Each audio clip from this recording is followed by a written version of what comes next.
tous, bienvenue à ce panel de clôture du colloque international.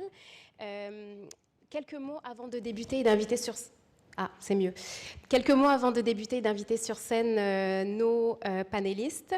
Comme vous le savez certainement, si vous avez écouté un petit peu ce qui s'est passé depuis le début du colloque, le CRIS est un lieu de construction et d'expérimentation de savoir, de recherche engagée depuis près de 40 ans, très précisément depuis 39 ans. Alors, en dépit des apparences, ce panel de clôture n'est pas le fruit d'une crise de la quarantaine que traverserait le CRIS. Mais vous me direz peut-être pourquoi donc avoir réuni les anciens directeurs et la nouvelle directrice du CRIS. Ce n'est pas pour faire un bilan de fin de parcours, ni pour vous dire que le CRIS est le meilleur. Mais c'est pour peut-être, j'émets une hypothèse, c'est peut-être parce que l'heure est grave. Puis là, comme je sais que cette salle est remplie d'esprits rebelles, je me doute que certains et certaines parmi vous se disent « Ok, très bien, l'heure est grave, mais alors encore plus juste de se demander pourquoi un panel de directeurs et de directrices du CRIS. Le CRIS aurait-il perdu sa boussole? Lui qui parle de justice épistémique, donnerait-il un statut particulier à la parole des patrons ou de la patronne? Je vous rassure, ce ne sont pas des patrons ni une patronne que nous invitons sur scène, mais des témoins privilégiés qui ont été au cœur d'un écosystème de la recherche dans et avec les milieux depuis près de 40 ans. Des personnes qui ont donc dirigé ce centre, mais qui du coup ont été en relation avec une panoplie de chercheuses et chercheurs. Qui ont en plus, depuis 2003, donc ce centre a un statut institutionnalisé, devenu un regroupement stratégique, donc financé sur fonds publics, et a donc été aussi au cœur de la construction de l'innovation sociale dans les lieux politiques. Et donc c'est à ce titre-là que nous allons les inviter, et pour vous prouver que ce ne sont pas des patrons ni une patronne, Eliane et moi allons être des gardiennes intraitables du temps. Bienvenue à ce panel de clôture. J'invite donc dans l'ordre, nous avons Benoît Lévesque qui n'est pas là, mais qui va vous parler à distance. Juan Luis Klein, qui a été directeur Benoît Lévesque qui a été directeur, cofondateur et directeur de 1986 à 2003. Juan Luis Klein, qui a été directeur du CRIS de 2009 à 2018. Sylvain de 2018 à 2024 et Sonia qui est Théo Rosas qui est directrice depuis 2024. Donc venez sur scène s'il vous plaît, sous les applaudissements.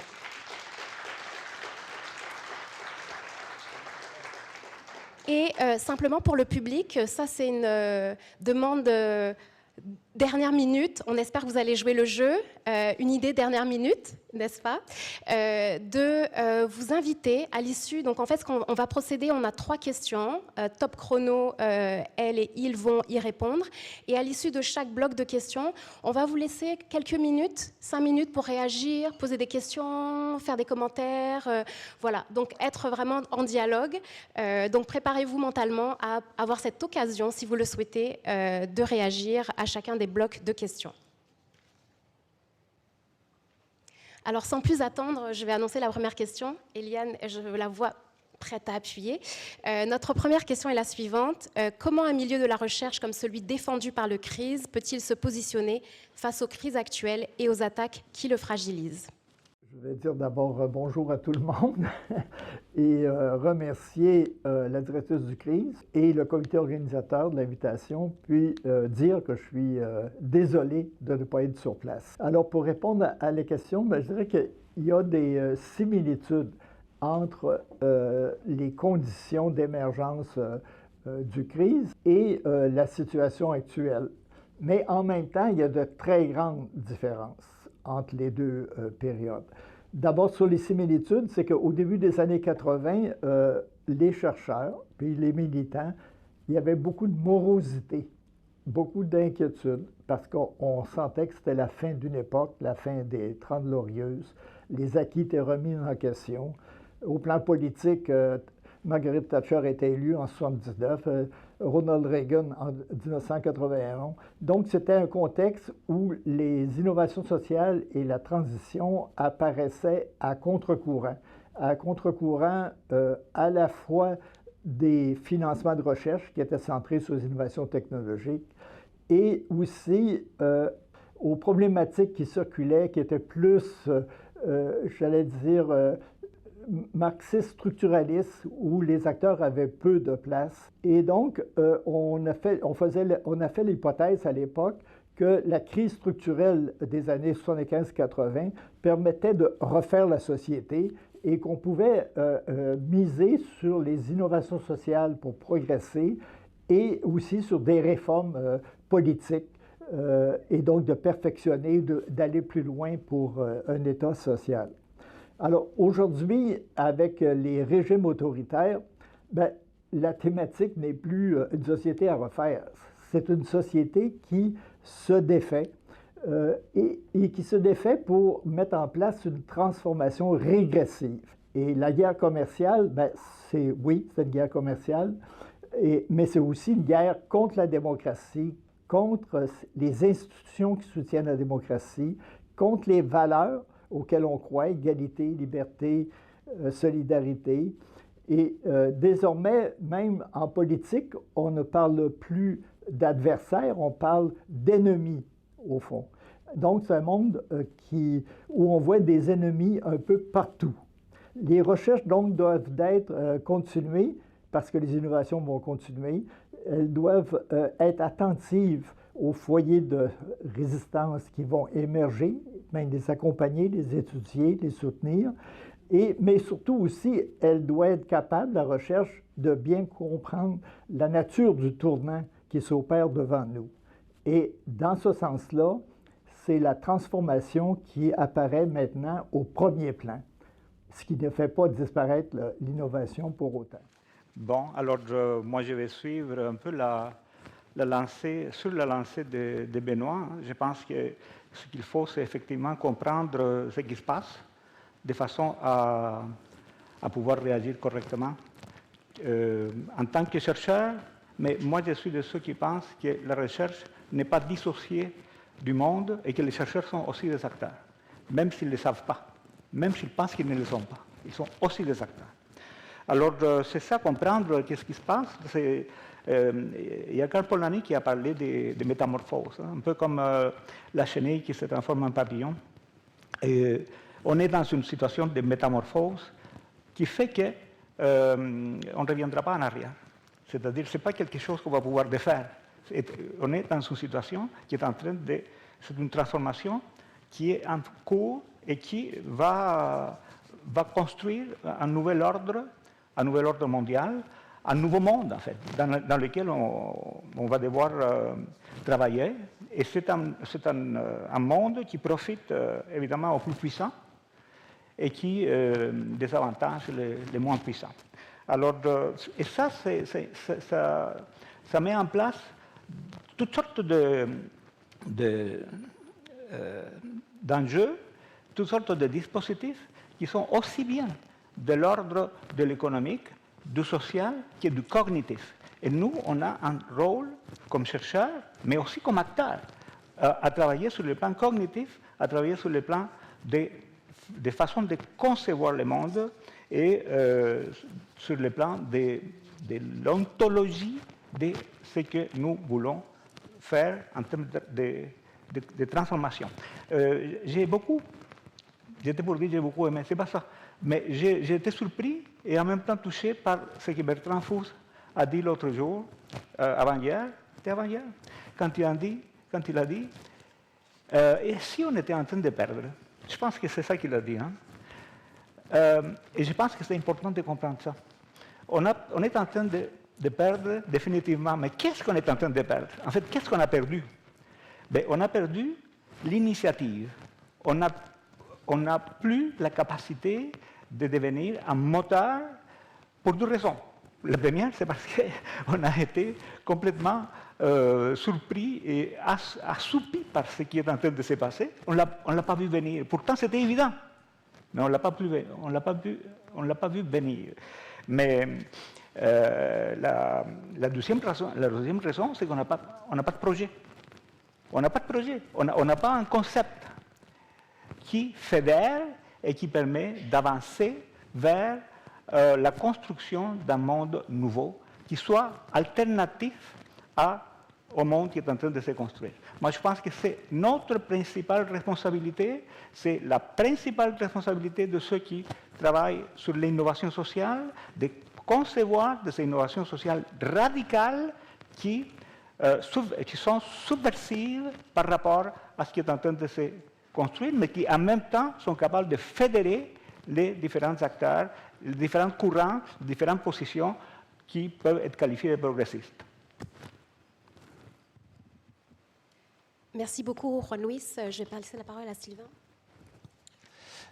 La question qui nous est posée, donc, c'est sur le rôle de la recherche engagée face aux crises actuelles, mais ce qui est saisissant, c'est que la crise actuelle nous invite à repenser ce que c'est que la recherche engagée. Moi, j'ai été saisi par un texte il y a quelques semaines de Robert Proctor qui parlait actuellement de guerre contre la science. Robert Proctor, c'est un historien des sciences, un des fondateurs de ce qu'on appelle l'agnotologie, c'est-à-dire l'étude de la production de l'ignorance, de la production historique de l'ignorance, quelqu'un qui a travaillé sur l'industrie de la cigarette, qui a travaillé sur la science chez les nazis, et qui parlait dans le contexte actuel de guerre contre la science, c'est-à-dire la production organisée de l'ignorance. Donc on a tous vu ces coupes budgétaires, ces sujets interdits, ces destructions de bases de données, et il faut bien prendre la mesure de ce que ça veut dire du point de vue politique, cette invisibilisation d'enjeux, le fait de faire taire des voix, de briser la définition commune de la réalité. Et donc la recherche engagée, mais faire de la recherche devient un engagement de base dans ce contexte-là de guerre contre la science. Mais si on doit poser, moi, dans ce que j'ai appris du CRISE et de mon engagement au CRISE, c'est, je pense, une certaine conception de la recherche engagée. Et je la résumerai en disant que pour moi, c'est ni positivisme ni relativisme. Ni positivisme, ça c'est la position qui dit que la valeur du savoir, elle est liée à la position de surplomb, de distance, de postulat d'universalité. Puis le relativisme, ce serait que le savoir scientifique, c'est une opinion comme une autre. Bon, ce qui fait aux États-Unis, vous vous souvenez, il y a quelques années, les controverses sur l'apprentissage de la théorie de l'évolution de Darwin, où justement le même camp disait qu'il fallait enseigner le créationnisme en face, parce que c'est une opinion comme une autre. Bon. Et je pense qu'au contraire, la recherche engagée, elle a un sens scientifique et politique, parce qu'elle produit une connaissance plus riche, plus robuste.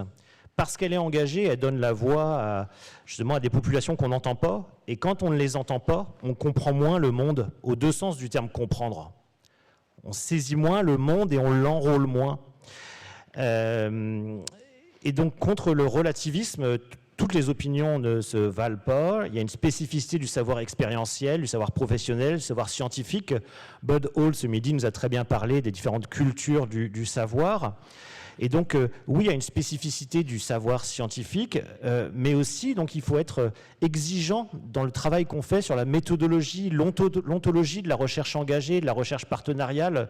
La bonne volonté morale ne suffit pas, ni en termes de gains scientifiques, ni au niveau politique. Et donc, je pense que c'est important qu'on défende ça, un peu la rigueur de la recherche engagée, de la manière dont elle se fait, voilà, du point de vue épistémologique, de sa méthodologie, et d'approfondir collectivement ça me paraît très important, justement pour ne pas perdre face aux reproches à la fois positivistes, vous n'êtes pas de la science, ou relativistes, vous n'êtes qu'une opinion parmi d'autres. Et je pense que voilà, c'est un point à la fois épistémologique mais politique très important que de tenir collectivement à cette recherche engagée aux crises et ailleurs. Ça marche. Merci Sylvain. Et moi, je vais reprendre deux sujets dont Juan Luis et Sylvain ont parlé. Chercheurs, chercheuses comme acteurs, actrices et la recherche engagée. Donc, je vais faire d'abord une sorte de petit préambule, puis trois réflexions. Dans les préambules, quand j'ai réfléchissais, je pense que c'est important de se rappeler que la recherche engagée prend plein de formes, en fait, même plein d'appellations. On l'appelle recherche engagée, partenariale, co-construction. Puis, la manière de faire est aussi différente. Et on travaillait, ça fait quelque temps, avec les anciens et actuels, ou les anciens en fait, responsable de l'incubateur Parole d'Exclus. Donc, Jean-Marc Fontaine, Isabelle, Grégoire Botin et moi. Et on parlait de ça, on parlait de recherche engagée. Et c'est intéressant parce que ce type de recherche nous présente une sorte de spectre. Il n'a pas juste une manière de faire. Des fois, on l'a fait dans les types de recherche consultation. Le chercheur est appelé à donner son expertise pour des choses ponctuelles. Et d'autres fois, d'autres formes de faire cette recherche, c'est s'engager pleinement. On est acteur à 100%. Dans toutes les manières de se faire, on a des contributions positives. On peut faire changer les choses. En faisant cette sorte de consultation, on peut produire des données qui sont utiles à la politique publique. Quand on fait la recherche pleinement engagée, c'est là qu'on devient 100% acteur. Et c'est un acteur comme les autres acteurs. Il a l'acteur praticien, il a l'acteur citoyen. Nous, on devient acteur dans son processus de recherche, avec des connaissances qui sont différentes, mais qui sont aussi essentielles. Et ça, je pense qu'il est aussi important de se rappeler, il faut assumer pleinement les rôles des chercheurs-chercheuses. Et c'est important de se rappeler parce qu'on apporte, avec ce type de connaissances qu'on produit, on apporte et on complémente les autres connaissances. Sinon, pour les 3 réflexions, moi je pense que c'est urgent, un changement de posture. Un changement de posture, en général, hier le panel 2 a été extrêmement intéressant pour nous montrer que c'est possible. Ce n'est pas une abstraction, ce n'est pas une utopie. On est capable de changer de posture parce que ça existe. Il y a une posture qui est une posture occidentale dominante, qui est loin de la nature, mais il y a une autre posture qui est relationnelle, que c'est possible. Mais aussi changer de posture en recherche. Et nous, on le fait. La recherche engagée, c'est une autre posture. Je pense qu'il faut l'assumer et, ça c'est mon autre point, il faut la valoriser et la visibiliser. Ça, c'est un point extrêmement important. Nous, en tant que chercheurs, chercheuses universitaires, on est encore évalués par les publications.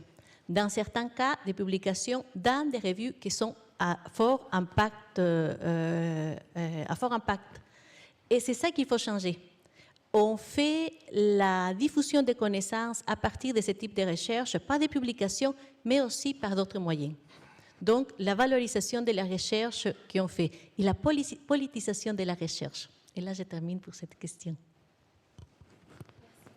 À vous 3, présents et présentes. Je vais inviter, comme annoncé en début de panel, je vais vous inviter en fait à vous rapprocher des micros si vous avez une question, une réaction, un commentaire, une intervention quelconque.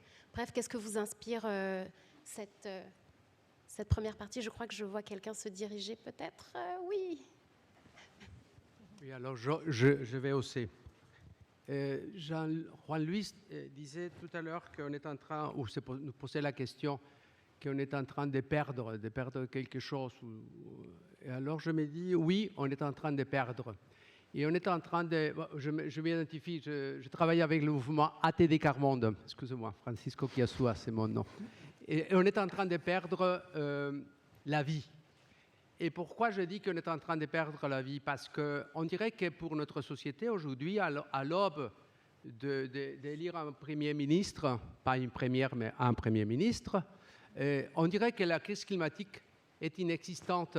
Ce n'est pas une préoccupation, apparemment, évidemment, pour notre société. Il n'y a rien dans les débats, il y a très peu dans les débats électoraux ou dans les débats des candidats. Donc, on est en train de perdre la vie puisque la crise climatique menace non seulement le Canada, menace l'humanité. Donc, ça, c'est la première chose que je voudrais dire.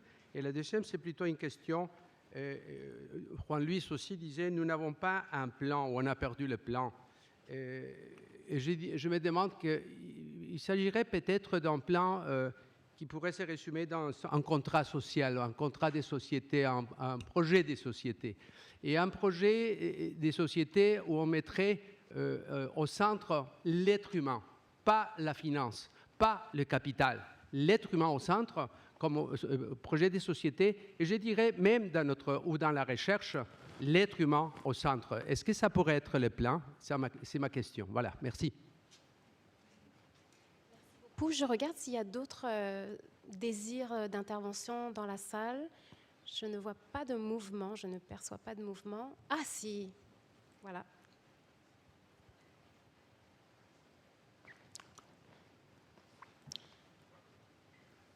Merci Nollywood, merci aux panélistes. Ma question fait écho au tout dernier commentaire de Sonia, c'est-à-dire qu'il faut repolitiser la recherche. En ce moment, on entend beaucoup de critiques à l'égard des universités qui se repolitisent justement. Et je serais curieuse d'entendre ce que vous offrirez comme argument à des gens qui se questionnent, qui tentent de se positionner, ou encore qui seraient des critiques ferventes. Voilà. Beaucoup, il nous resterait à peu près 2 minutes 30 pour des réactions un peu à chaud comme ça. Est-ce que vous voulez qu'on réponde? Mais comme, vous pouvez réagir. Ouais, moi, je pense que ça serait intéressant, sinon ça ne sert à rien de poser des questions. Des questions si on ne répond pas. Pardon, oui, c'est ce que je Oui, t'invite à faire, c'est ça, mais assez rapidement, c'est juste. OK. Donc, moi, je pense que c'est intéressant parce qu'on commence une réflexion collective, et c'est ça l'idée. Hein. Moi, je crois que, évidemment, on ne peut pas répondre, mais je crois que la responsabilité que nous avons comme centre de recherche et que ceux qui travaillent sur l'innovation sociale ont, c'est de passer de l'innovation sociale à l'innovation sociétale. Et ce n'est pas pareil, l'innovation sociale et l'innovation sociétale. Parce que le problème qu'on a à ce moment, ce n'est pas un problème d'expérimentation, parce que des expérimentations, on a à la tonne. Okay? Ce n'est pas non plus d'expliquer les expérimentations et de tirer des conséquences et de voir comment un monde pourrait être possible à partir de ces expérimentations. Le problème, c'est de réunir toutes ces expérimentations et de les imaginer dans une perspective de société qui pourrait être une option face à la société qui est en train de se construire. Et je pense que là, on a des éléments. Les communs, par exemple, il y a dans les communs et dans le bon vivre. Moi, tout le monde sait que je travaille sur le bon vivre et les communs. Mais moi, je pense que dans les communs, il y a un élément révolutionnaire. Et cet élément, c'est la valeur d'usage. Imaginez, si on pense le monde, le développement, tout ce qu'on fait et tout ce qu'on dit, non pas à travers le prisme de la valeur d'échange, qui d'ailleurs, le modèle qui s'implante est en train de renforcer la valeur d'échange. Les tarifs, les échanges entre les différents pays, tout ça, c'est la valeur d'échange. Si à la place de voir le monde à travers le prisme de la valeur d'échange, on la voyait à travers le prisme de la valeur d'usage, là, ça change tout. Là, ça change tout. Il y a beaucoup de choses qu'on pourrait imaginer, repenser d'une toute autre façon.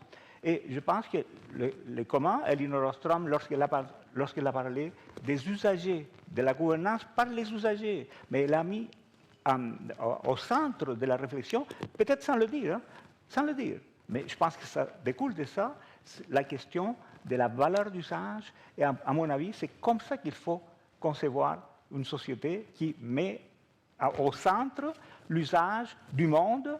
Qu'est-ce qu'on fait dans le monde? Ce qu'on vit dans le monde. Hein. Donc, il ne faut pas le détruire. Le territoire, qu'est-ce qu'on fait dans le territoire? On a des milieux de vie. On vit dans les milieux de vie. Donc, les usagers, c'est ça l'usage qu'on en fait. Donc, il ne faut pas le détruire. Et donc, ça a des conséquences environnementales, sociétales, économiques, etc. Merci beaucoup, Ranouis. Alors, ça, c'est la difficulté de l'exercice, là, c'est qu'on est au bout du temps, mais je vais donner la parole à Sonia. Et ça va être très vite, juste une minute pour respecter le temps. Et moi aussi, quelque chose qui a dit, ça me fait réagir, ce que dit Juan Luis, parce que je pense que même les mots qu'on utilise pour expérimentation sociale et innovation sociale, je pense qu'il faut la différencier. Les expérimentations sont nécessaires et je pense qu'il faut les soutenir, encore plus maintenant. Il y a des expérimentations qui sont des choses qui émergent, mais ce sont des expérimentations qui, s'ils restent isolées, sont isolées. Donc, pour qu'elles deviennent une innovation sociale transformatrice, il faut les mettre en réseau, comment on fait pour travailler, pour les mettre ensemble. Donc, je pense que c'est ça, et c'est ça l'idée de la grappe. Il faut qu'ils soient un réseau, il faut qu'ils soient ensemble pour produire une transformation.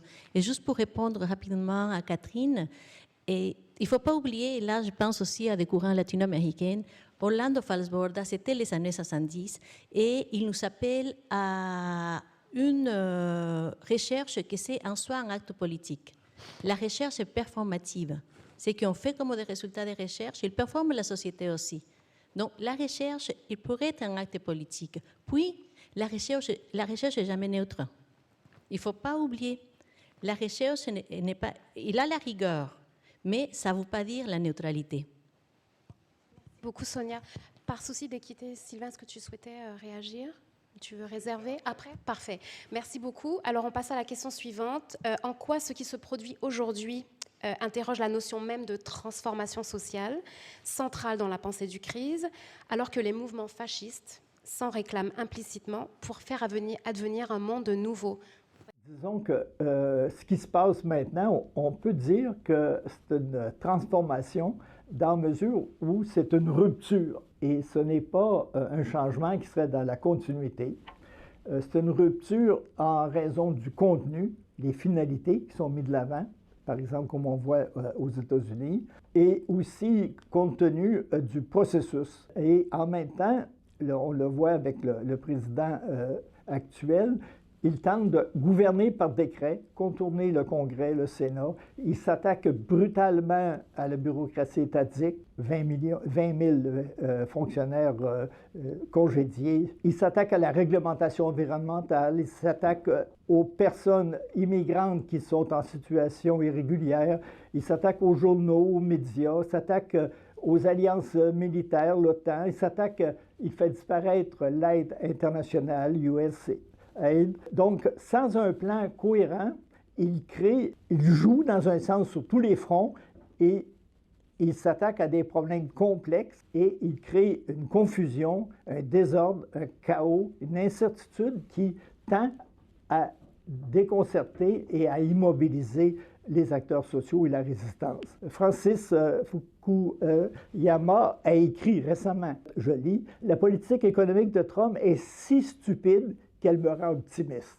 Cela laisse supposer qu'il faut préparer un après-Trump dès maintenant. » Ce qui se passe chez nos voisins est très instructif en termes de processus de transformation, car cette élection résulte d'un travail sur plusieurs décennies à l'intérieur du Parti républicain, mais aussi sous l'égide du Parti républicain. Relevons par exemple la création d'une coalition hétérogène large, conservateurs, libertariens, technologues, religieux fondamentalistes, Silicon Valley, Wall Street, les complotistes, et ainsi de suite. Mais aussi un travail idéologique qui a donné lieu, par exemple, au projet 2025, 900 pages, non seulement de l'idéologie, mais des choses très concrètes à changer. Et le contrôle des médias régionaux et nationaux.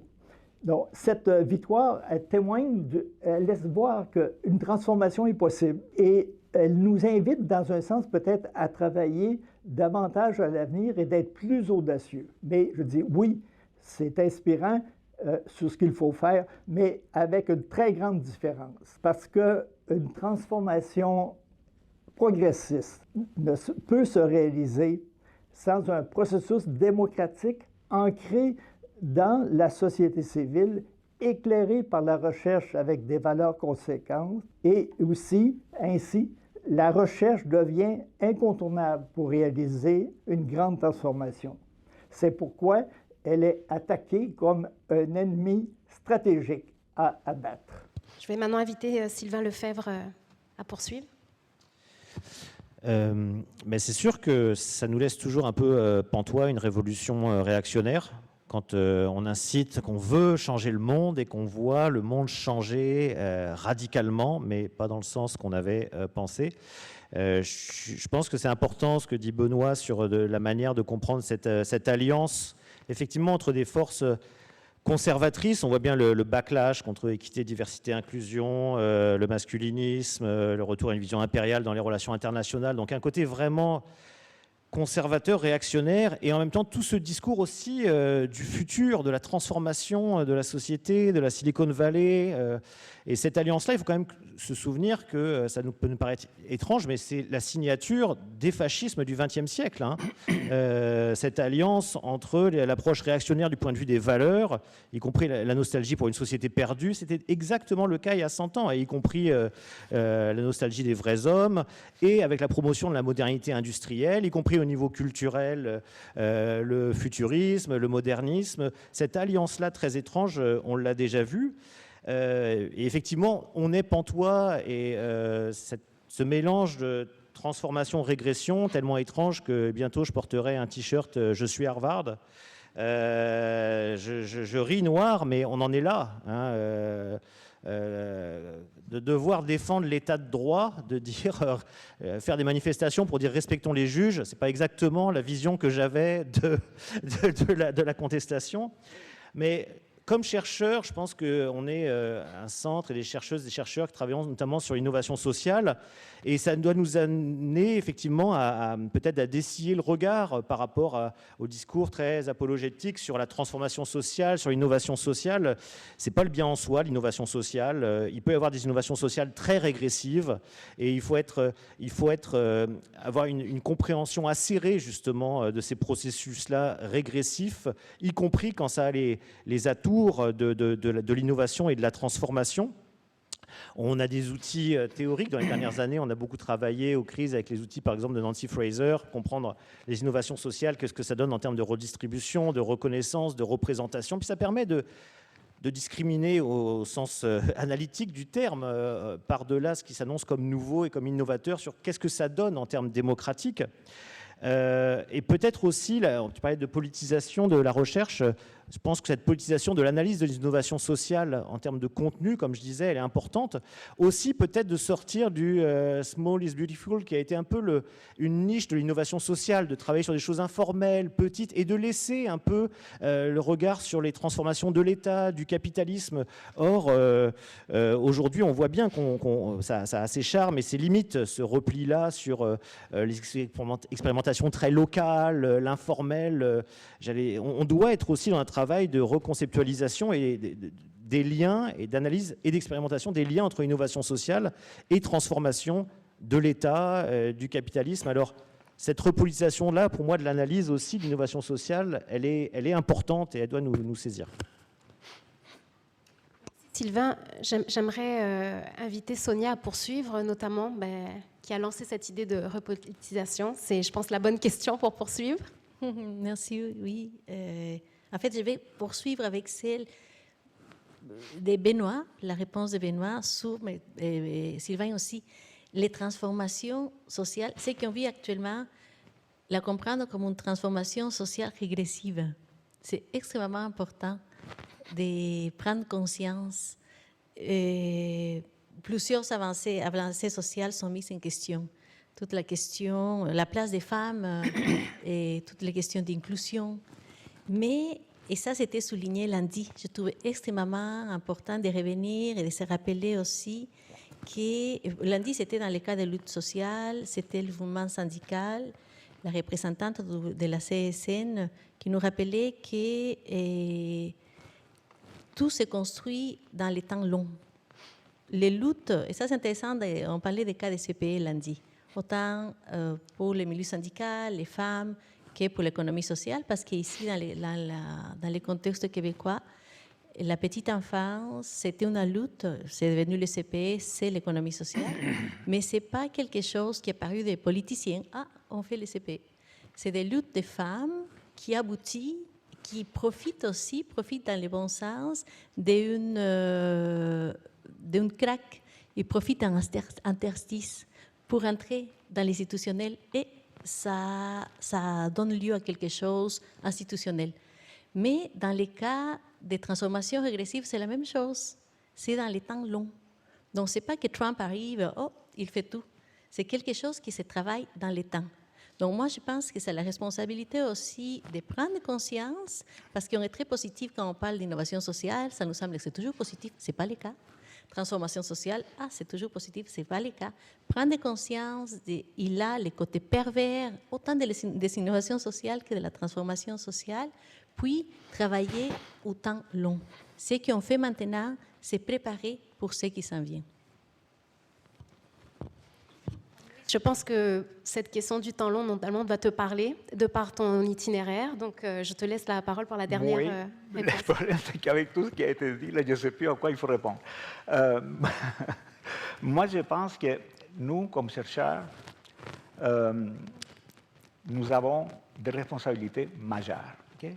Je reprends l'idée de continuer à travailler sur les expérimentations, mais en même temps, changer d'échelle, pas juste comme on dit aujourd'hui, il faut changer d'échelle comme ça, là. Ça va s'élever, puis à un moment donné, ça va se diffuser. Non, il faut changer d'échelle en termes de réflexion.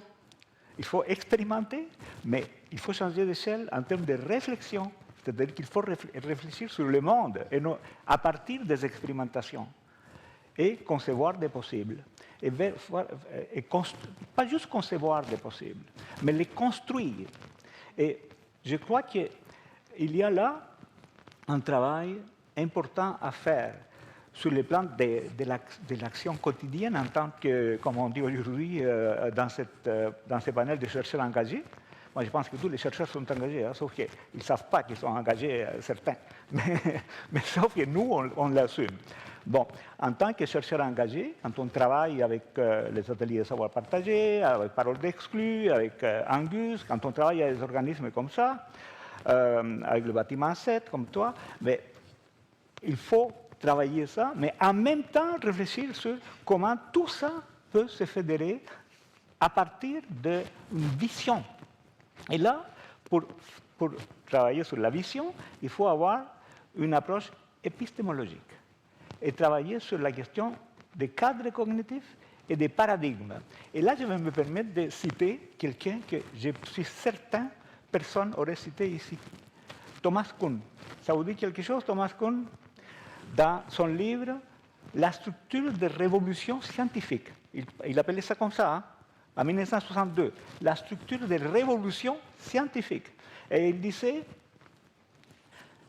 un paradigme devient obsolète quand les questions qui sont posées par la société et par les différents problèmes qui se posent ne peuvent pas être résolus à partir du paradigme dominant. Et à ce moment-là, il y a un changement de paradigme. Ce qui signifie que ce qui était à la marge, qui était en train de se construire, devient mainstreamisé. Et moi, je pense que notre responsabilité, c'est de mainstreamiser, je ne sais pas si vous comprenez ce que je veux dire, rendre mainstream ce qui est aujourd'hui un peu obscur, qui travaille sur les marges, qui travaille sur les interstices, et qui travaille... Mais pour qu'il émerge, il ne faut pas juste changer d'échelle, il faut aussi changer de registre. Et ce registre doit être un registre politique. Quand je dis politique, ça ne veut pas dire parler en tant que politicien, mais agir dans le monde du politique. Et le monde du politique implique la pensée et la recherche. Ce n'est pas pour rien que Trump menace les chercheurs et les universités. En le faisant, il nous consacre comme l'ennemi à abattre. Et ce n'est pas pour rien, parce que c'est à travers la pensée qu'il est possible de concevoir un monde différent et qui soit alternatif à ce qui est en train de se produire. Louis, je vais inviter le public, la salle, les participantes et participants à indiquer leur intérêt à poser une question. Est-ce que je vois Marie se diriger vers un micro? OK. Ah oui, il y a Geneviève. Ben, le temps qu'elle arrive... On va prendre 2 questions. OK. Le temps qu'elle arrive, je vais dire la mienne. En fait, le dernier commentaire de Juan Luis m'a fait réfléchir à quelque chose qui... Juan Luis, tu dis il faut mainstreamiser, il faut changer de registre, il faut aller sur le registre politique. Mais moi, je me disais, il faut peut-être aussi aller sur le registre culturel. Puis quand on parle de transition socio-écologique, on l'a intégré, si on dit, ah, ça nous prend un nouveau récit, qu'est-ce qu'on veut comme société, mais je me disais, c'est comme si quand on parle de transition socio-écologique, on l'a, là, cet aspect-là de récit, mais là, je me dis que sur les innovations sociales, sur la transformation sociale, il faut qu'on intègre ça aussi. C'était juste une petite réflexion. Merci Geneviève. Marie? C'est exactement dans la lignée de ce que j'en ai. Par exemple, quand ça soit dans la poésie, le théâtre ou les romans, il y a beaucoup l'exploration des dystopies, de ce qui est des romans solarpunk, ce genre de choses, ou l'appropriation, par exemple, dans le théâtre de la prospective pour réfléchir à des futurs possibles. Et moi, je me demandais concrètement, c'est quoi qu'on peut faire en termes de méthodologie ou d'approche de recherche pour aller dans cette lignée vraiment d'exploration des futurs basés sur l'imaginaire ensemble, quoi. Et j'imagine que c'est vraiment aussi avec le lien avec le monde culturel, quoi. Merci beaucoup pour ces belles et grandes questions. Qui veut se lancer? On a 4 minutes. Peut-être une réponse aux autres questions. Oui, on peut. Ça aussi. Tu veux? Qu'est-ce que tu veux? On répond en répondant à la troisième question. D'autant plus que la prochaine question, ça tombe bien, nous invite à nous demander comment le type de recherche faite aux crises a-t-il contribué au passage à l'action, mais surtout peut encore contribuer au passage à l'action dans le contexte actuel. Donc je pense que ça fait une très bonne transition. Concernant la contribution du crise au passage à l'action avec d'autres mouvements, mais je prends juste un exemple pour expliquer, mais pour moi c'est un exemple qui est riche. C'est qu'en 1996, le chantier de l'économie sociale, qui était un groupe de travail créé dans le cadre du sommet socio-économique sur l'économie et l'emploi, et devait exister 2 ans après le sommet. Donc en 1998, le groupe de travail, qui s'appelait Chantier de l'économie sociale, devait disparaître ou devenir autonome, se suffire lui-même. Et dans ce contexte-là, la directrice, qui était Nancy Nentham, est venue aux crises nous demander comment l'aider pour savoir quelle option, est-ce que le chantier disparaît ou est-ce qu'on le transforme en une organisation à but non lucratif autonome. Alors, la contribution du CRIS, qu'est-ce qu'on a fait? Dans un premier temps, on a fait la rédaction de presque comme un manifeste ou un appel à l'économie sociale qui donnait le contenu, qui laissait voir comment l'économie sociale pouvait contribuer au modèle de développement. Alors cet appel a été diffusé, signé par 120 personnes qui étaient des représentants syndicaux, communautaires, donc des mouvements sociaux et de l'économie sociale. Dans un deuxième temps, on a organisé un rendez-vous de l'économie sociale à l'UQAM qui a réuni 400 personnes venant de l'économie sociale et des mouvements sociaux pour discuter justement du contenu, entre autres, de cet appel. Des témoignages qui évaluent l'importance de ce travail qui a été fait conjointement Chantier l'économie sociale et le CRIS. Il y avait Louis Favreau, qui était directeur de la revue du CIRIEC Canada, et qui a écrit « Le chantier ne pourrait plus être identifié comme un projet gouvernemental, mais comme une réalisation portée par des acteurs de la société civile. » Et ça a été écrit en 1998. Et 20 ans plus tard, en 2019, Nancy Nentham, dans l'ouvrage qui porte sur sa trajectoire, écrit à propos de ces événements « Sans mettre fin au débat, cette démarche a été un facteur important dans la prise en compte et le soutien de l'économie sociale au sein des mouvements sociaux. » Alors, d'autres exemples existent et le sommet en a présenté aussi quelques-unes de ces expériences, comme celle de Montréal-Nord de cette année et d'autres. La deuxième sous-question, comment contribuer à l'action à partir de la recherche? Je dirais qu'il y a comme 3 pistes de recherche qui paraissent intéressantes. La première, c'est de mettre en évidence la fragilité et, je dirais, la toxicité du type de projet proposé par des dirigeants au pied d'argile, comme on voit avec l'équipe de Tron. Alors, de bien voir l'incohérence de ce projet, l'hétérogénéité de la coalition et le processus peu transparent de construction. La deuxième piste serait celle des foyers de résistance qui vont naître, à observer, cartographier, mais aussi à suivre, à soutenir.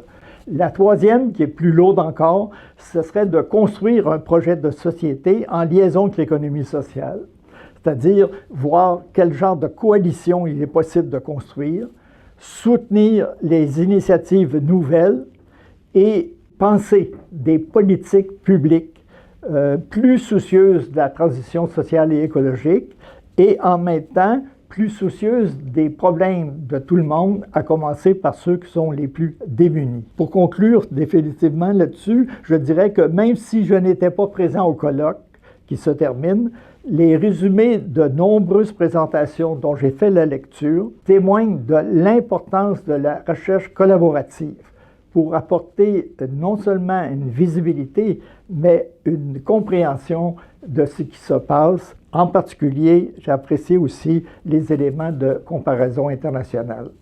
Merci. On remercie bien Benoît. Je vais inviter Juan Luis à poursuivre sur cette question. OK. Alors là, c'est complexe parce qu'il y a plusieurs choses. On ne sait pas trop comment attraper le truc. Alors moi, je vais l'attraper par ce qui vient d'être dit par Benoît, l'importance de la recherche collaborative. Je ne pense pas que la recherche collaborative, ce soit la seule, okay? Parce qu'on s'entend que je pense qu'il y a toutes sortes de recherches qui peuvent contribuer à changer le monde. Et des fois, dans le sens régressif, comme on l'a dit. Hein? Mais ce qu'on cherche, c'est à le transformer en un sens progressiste. Mais la recherche collaborative a des conséquences très importantes pour notre rôle de chercheur. Pas juste parce qu'en collaborant avec des acteurs, on renforce des actions, on génère de nouvelles actions et on renforce des acteurs, mais aussi parce qu'on change notre façon de voir les choses et c'est une façon de justement comprendre le monde d'une façon différente et de construire des paradigmes différents. Je donne juste un exemple. En fait, je vais en donner deux. Premier exemple, quand on a travaillé avec la société de développement Angus, okay, on n'avait pas d'idée de ce qu'on allait faire avec Christian Iaccarini. Et Christian Iaccarini lui-même, il n'avait pas d'idée de ce qu'il allait pouvoir être fait. Okay. Par contre, on savait qu'on avait un terrain, ça veut dire territoire, ça veut dire local, ça veut dire toutes ces choses-là. Et on a commencé à travailler avec la société de développement Angus sur la conceptualisation d'une façon de développer le territoire. Et c'est comme ça qu'on a construit la façon comme on le voit aujourd'hui au CRIS, la démarche territoriale, le développement territorial. On ne l'a pas construit en le pensant seul en tant que chercheur dans nos bureaux, on l'a construit en travaillant avec des acteurs autour d'une action. Et moi, je pense que, évidemment, ce n'est pas la seule façon, mais c'est une façon importante d'imaginer, de concevoir des mondes, mais en même temps de les mettre en place, de contribuer à de les mettre en place. C'est ce qu'on appelle la recherche performative, en fait. Hein. Gibson Graham, qui c'est deux personnes, là, c'est une seule personne, comme pour le dire quoi, parle beaucoup de ça, de travailler à comprendre en même temps qu'on construit les options. Alors moi, je pense que c'est important, et c'est ce qu'on fait, c'est mon deuxième exemple, avec les ateliers de savoir partagé. On travaille avec des acteurs du milieu rural, de différents milieux ruraux, parce qu'il n'y a pas un milieu rural, il y a différents milieux ruraux, et on construit à mesure. C'est un peu l'idée de construire la conceptualisation en vol, comme les avions qu'on construit en vol.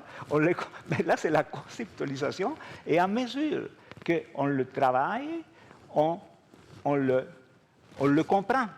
On ne le comprenait pas comme ça avant, mais maintenant, on le comprend d'une autre façon. Et cette compréhension va évoluer. Et en même temps, on travaille à la mise en œuvre.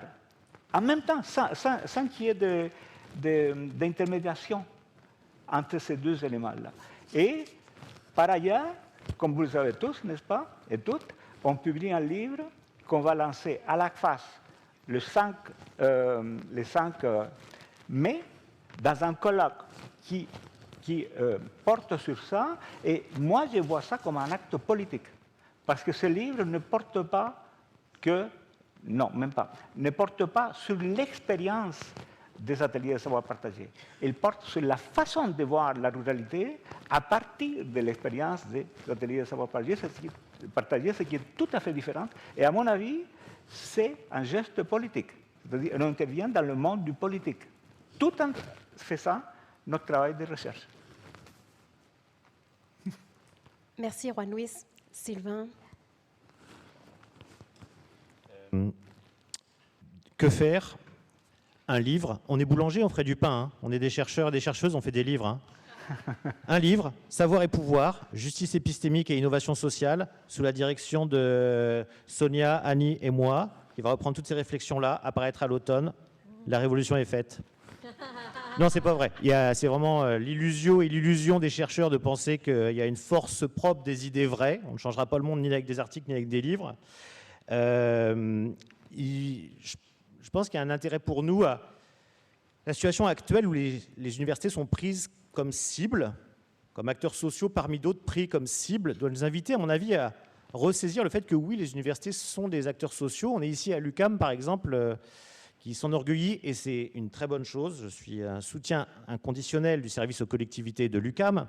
Mais le service aux collectivités de l'UQAM, quand il est né dans les années 70, ce n'est pas juste une volonté du rectorat ou de quelques chercheuses et chercheurs. C'est parce qu'il y a eu une pression du mouvement syndical, des mouvements communautaires, des mouvements de femmes qui ont fait pression sur l'université pour dire qu'est-ce que vous allez apporter à la société et comment vous allez le faire, hormis faire des articles que personne ne lira.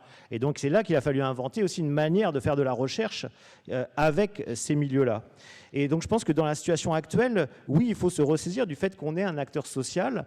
Donc tout le travail avec les mouvements sociaux est très important, mais aussi on est des acteurs engagés dans des milieux de travail et donc défendre cette conception-là de la recherche engagée, recherche avec les milieux, cette exigence-là, il faut la porter dans nos disciplines, auprès de nos bailleurs de fonds, auprès de nos universités, mais on ne peut le faire qu'avec l'alliance justement avec des mouvements sociaux, avec des mouvements communautaires, avec les mouvements syndicaux. Ce combat-là interne, il peut se faire qu'avec cet appui externe. Et inversement, pour ceux qui voient l'intérêt de la circularité de ma pensée.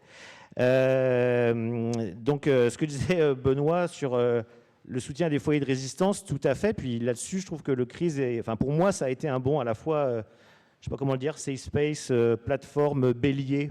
Ça m'a aidé aussi à faire la recherche d'une certaine manière parce que tout seul, comme chercheuse ou chercheur, on est bien faible face aux contraintes de carrière, disciplinaires, etc. Donc on a besoin d'outils collectifs pour faire la recherche d'une manière qui a du sens pour nous. Et donc je nous invite à défendre aussi les outils collectifs qu'on se crée pour faire la recherche d'une certaine manière parce que tout seul, c'est dur. Et pour finir, pour répondre à la question de Catherine sur... les universités, en même temps, sont attaquées aujourd'hui. Quel discours par rapport à repolitiser les universités alors qu'elles sont attaquées pour ça? Justement, j'étais parti au début en disant ni positivisme ni relativisme, mais c'est un peu la même ligne de crête par rapport, pour moi, à la défense des universités. Il faut tenir à la fois la mission sociale des universités, c'est-à-dire qu'est-ce qu'on produit pour la société, qu'est-ce que ça donne les universités pour la société en termes d'enseignement, de recherche, de service à la collectivité. Et dans le même temps, il faut tenir l'autonomie du savoir scientifique et de la gouvernance des universités. Alors si j'avais bien prévu mon coup, j'arracherais ma chemise avec mon t-shirt « Je suis à Harvard maintenant », mais je vous épargne ça parce que je ne l'ai pas prévu. Et pour terminer, parce que mon temps est terminé, on est fatigué du colloque, on est fatigué de tout ce qui se passe. Moi, dans ces moments-là, je me replonge dans la lecture de l'ouvrage sur la vie de Lorraine Gay, militante de tous les combats du Québec et intellectuelle brillante, avec cet ouvrage « Qui sommes-nous pour être découragés ?» pour quelqu'un qui a lutté toute sa vie dans d'innombrables luttes. Voilà. Merci beaucoup Sylvain. Sonia, comment on passe à l'action? Comment passer à l'action? Moi, je vais d'abord comment passer l'action en recherche et la réponse à Marie. Au moins mes réflexions par rapport à ta question, Marie, sur les méthodologies. Et quand tu l'as posé, moi, je pensais au bar des sciences d'hier. On les fait, il y a des chercheurs qui s'investissent tellement dans des méthodologies autres, c'est pas nouveau, ça existe. Et pour les personnes qui n'étaient pas là au bar des sciences, il y a 3 expériences, 3 manières de faire de la recherche qui ont été présentées, très ancrées dans les territoires, ancrées dans les personnes, en valorisant les savoirs expérientiels. Donc, il a une manière de faire, mais il faut être conscient aussi pour les chercheurs-chercheuses, encore plus pour les jeunes chercheurs-chercheuses, qu'il a cette tension quand même entre performance et engagement. Au moins quand on est dans le monde universitaire. Parce qu'on s'engage profondément, mais on est évalué de l'autre côté. De où l'importance, justement, de valoriser les dispositifs. Et des dispositifs que nous inventons aussi, des dispositifs dans le monde de l'académie. Moi, je pense aux collègues qui sont en train de travailler sur les critères de validation sociale de la recherche. C'est très important, ça se publie dans de bonnes revues. Et il faut aller voir pour les utiliser. Les critères de validation sociale, c'est normalement, on a des critères de validation des recherches, on les voit énormément. Mais comment nous aussi, on utilise ces arguments pour dire la recherche qu'on fait, il a tout un sens et il a des impacts. Donc, je pense qu'il faut utiliser ces dispositifs aussi pour prendre la place. Et quelque chose d'important aussi, je pense, c'est travailler à changer les cadres d'interprétation, que ce n'est pas facile. Les cadres d'interprétation, autant de nos collègues qui ne font pas le type de recherche qu'on fait, les cadres d'interprétation des décideurs dans les universités, des décideurs aussi politiques des fonds subventionnaires, pour des cadres d'interprétation qui ça fait qu'on aperçoit la recherche différemment. La recherche qu'on fait, c'est de la recherche. Et ça aussi, je trouve que c'est intéressant, et Juan-Luis l'a dit à un certain moment donné, les démarches de recherche collaborative engagées, ce sont des démarches conscientisantes pour tous les groupes d'acteurs, actrices qui font partie. Conscientisantes dans le sens on prend conscience de l'acte de la recherche en étant professionnel, en étant citoyenne, et on change. C'est là aussi que nous amène notre cadre d'interprétation. Et enfin, les multiniveaux, c'est Juan-Luis aussi qui l'a dit. Je pense que c'est extrêmement important aussi. On ne travaille pas juste sur les micro-micro, sur les macro-macro, travailler en parallèle sur les petits, les micros, sur plus haut, les macros. Et ça, c'est intéressant parce que dans les cadres que ça donnait les crises, en travaillant dans par axe, on fait ça. Les transversales, c'est les multiniveaux.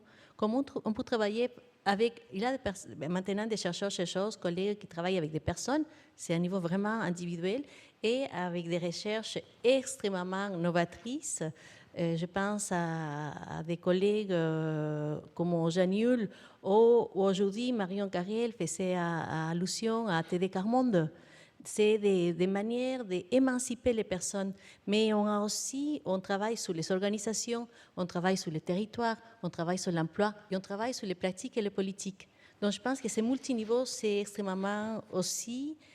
Puis, la dernière chose, plus le temps, mais continuer à s'investir dans des espaces, donner toute la force, les soutiens à des espaces conscientisants, des espaces d'émancipation.